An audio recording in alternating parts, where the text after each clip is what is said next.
next segment, we're excited to welcome Clint Romesha on Skype. He is a former Army Staff Sergeant and a Medal of Honor recipient.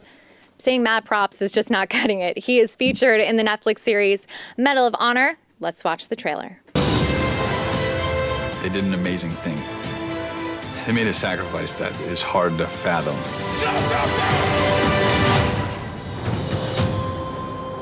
Everything we did that day, we didn't do it because we hated the enemy. Combat is not a great thing to be in, and it's not a motivation to hate by no means. It's a motivation to love your brothers.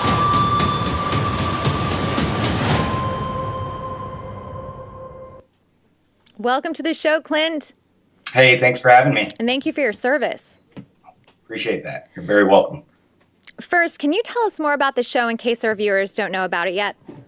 So Netflix came out earlier last year, I guess now, with an 8-part series highlighting Medal of Honor recipients going back from World War II to the current conflict.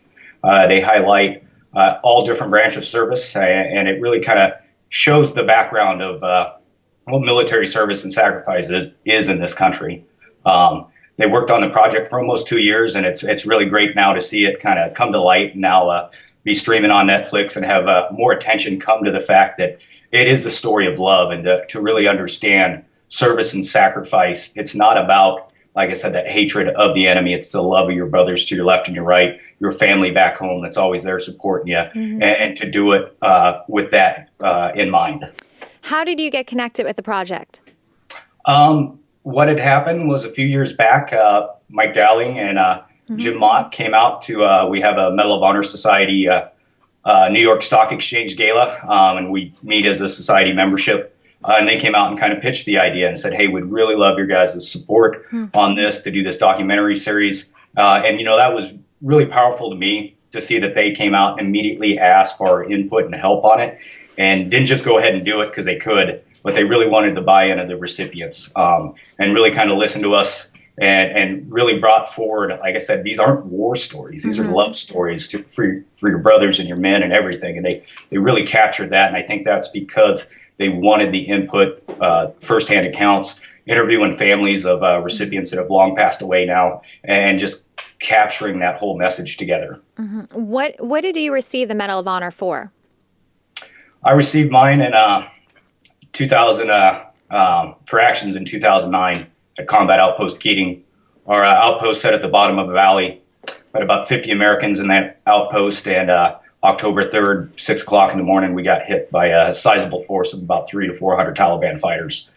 Within the first hour, they'd breached our perimeter, was inside our wire, and for the next 15 hours, we pushed back, we fought, we stood beside each other, and just made sure we recovered all those heroes that died that day. We lost 8 men, and the biggest fear was having the enemy take them away or remove their bodies off the outpost. Right. I helped lead a counterattack, which we were able to resecure an ammo supply point that was very critical. We were almost all out of ammo.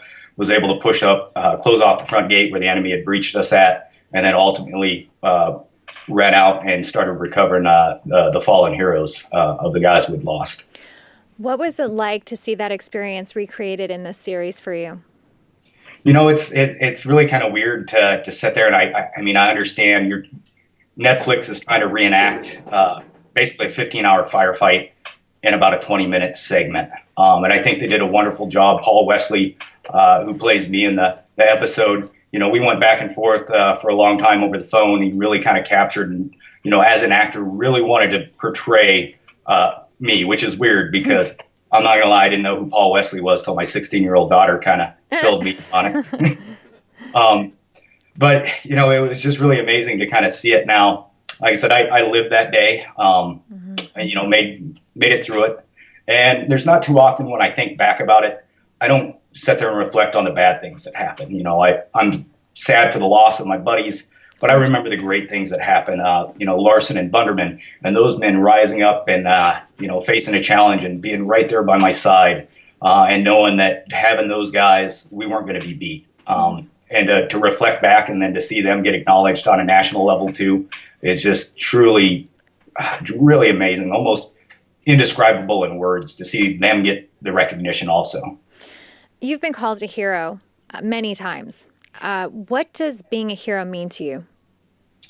For me, I hear people call me hero, and I don't think I ever did anything heroic in my eyes. I looked at it, my time in the service, I was doing a job. That's what I signed up for.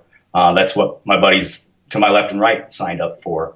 And I always looked at the definition of hero is those that don't come home.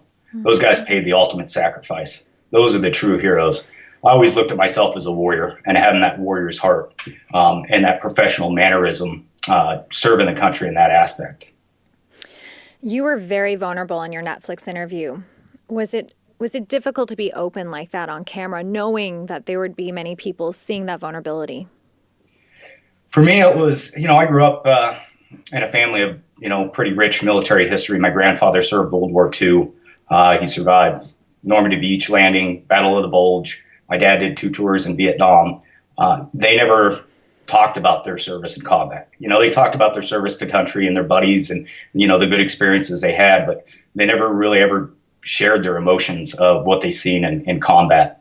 And for me, like I said, that was one day of my life, and I kind of always had the mentality going overseas, that stuff can stay there. I don't need to bring it back with me. The only people that are really going to understand are those that were there with me to my left and right. And I got out of the Army in 2011, and I just kind of put it in a box and put it on a back shelf and just kind of walked away and got on with life. And all of a sudden, almost overnight, you get notified, hey, you're going to be receiving a medal, and you go and get this national attention, and the spotlight is just streaming on you. And it's like, well, what do I do now? And the more I got thinking about it, it's like, you know what? We're in a time where less than 1% is serving this country.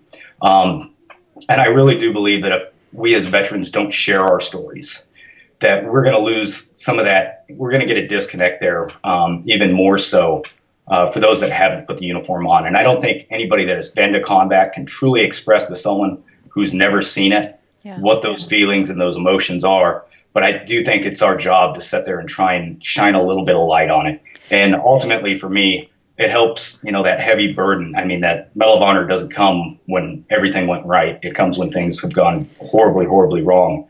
And it comes with a great weight. But every time I get to talk about it, share it, I get to put a little bit of weight on everybody else. Mm-hmm.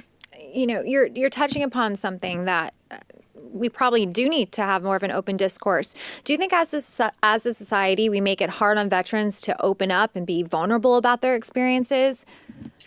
As a veteran myself, kind of looking at my personal experience, we always look at ourselves, especially combat veterans, we're protectors. And that's what we train to do. We try and save everybody around us. We try and defeat our enemies. And when you have these moments in combat where, as a protector, you lose a guy, you almost feel like you fail. Yeah. And it's embarrassing. It's almost shameful, but it's also the nature of combat. And that's why I think to share our stories and to convey that message, to have a better understanding of those that haven't gone, and to realize next time we go into an armed conflict with an enemy, we got to go all or nothing, because that is the price that is getting paid to continue doing this stuff, and a better understanding of making decisions if we ever do, continue getting in combat conflicts, just for people to really put it in perspective is, I think, something we all owe it to.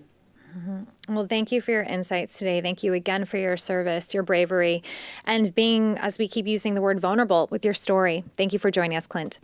Oh, thank you for having me.